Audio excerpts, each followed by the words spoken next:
Shane and Sierra got black shirts last week. Just what was your reaction to seeing those handed out?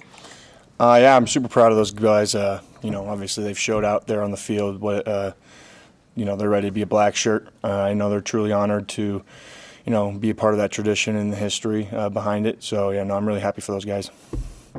Coach Rule had said the defense kind of was the ones that were urging for Bashini to get the black shirt. Can you explain a little bit as to why and specifics? I mean, just, the grit I think we saw last game really, sent the message, in his style of play. Purdue, he also had a big hit on kickoff on our sideline, so that was kind of the start of it. And then to see him go out there and do it again week after week, even though we've been, struggling a little bit on punt maybe, he's still back there doing his job and doing his part. So I think that's just kind of those things that, made the decision. Ty, what was the bye week like for you?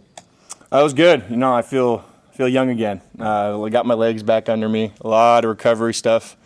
Coach Rule, we thought that us older guys were going to get, taken care of a little bit, and we did in the beginning. But Wednesday and Thursday we went, full pads, basically getting ready for this week, making sure we keep that callus. A lot of extra film as well, so we'll be ready this week and have a slight advantage with that. What do you know about Indiana? I mean, there's so little history between Nebraska and Indiana. This is just your second trip there in the 14 years you guys have been in the Big Ten Conference.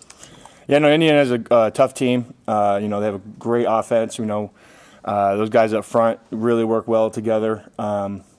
As they've added a few key pieces in from the transfer portal this past year. They're stout up front in the run game. They're great pass protectors in the pass game. They got two great running backs, and the receiving core is great. Quarterback, is also great. So it's really fun, and I'm excited to watch film on them and see how we're able to challenge them and challenge ourselves for this week. How you've been around this program a long time. You've heard about the bowl drought and beating top 25 teams. What would it mean to you personally to just be able to knock out a couple of streaks like that this week? It's always a goal, right, to go in and beat a ranked opponent. There's going to come a time again where we're those guys where we're going to be ranked and people are going to be coming for us.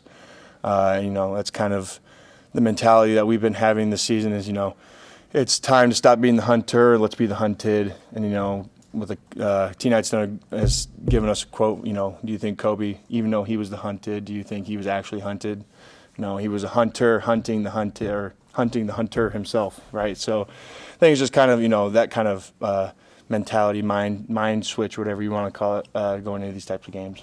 Everyone saw the emotions after you closed down that Rutgers game with James Williams on the sideline and Coach Knight. What job has Knight done with your room and sort of building that camaraderie and how you've seen that grow? T. Knight's built, a great relationship, I think, individually with everybody, but even as a whole, creating this kind of brotherhood between, a bunch of guys who may have came from different places to we've molded so well into being one unit type of deal.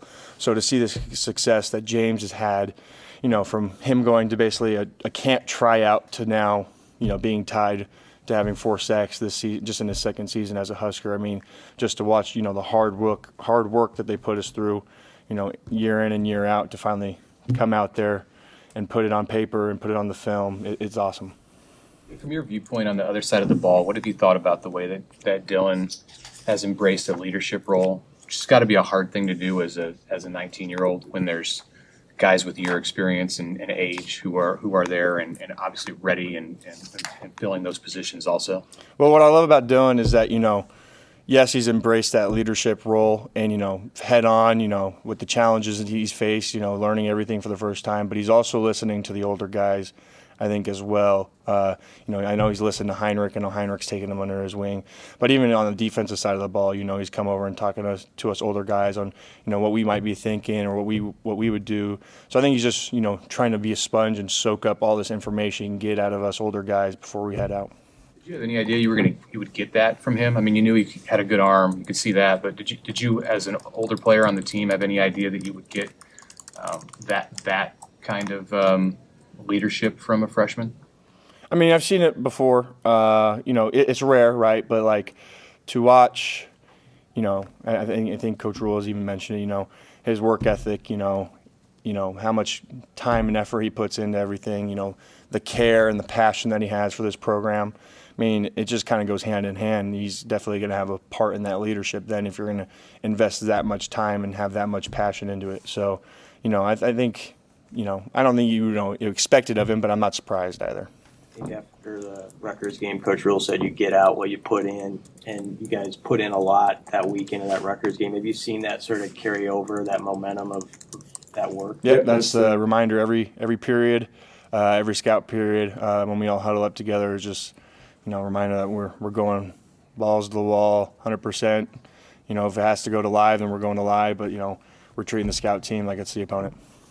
Playing in the red zone defensively, what's the mindset of this team? What's it like in the huddle? Because so far this season, opponents have been in the red zone 13 times. You've allowed only 6 touchdowns. None of those were rushing.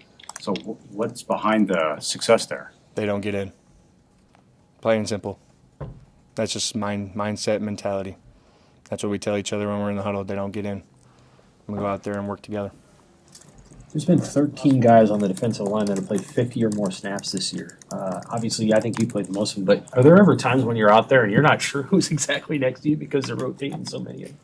Yeah, I mean, sometimes you just got to get down and, we might not get a call or you get the call and then, the guy's coming in late or whatever. So you just kind of make do, figure it out. All right. Thank you, Ted. Appreciate it.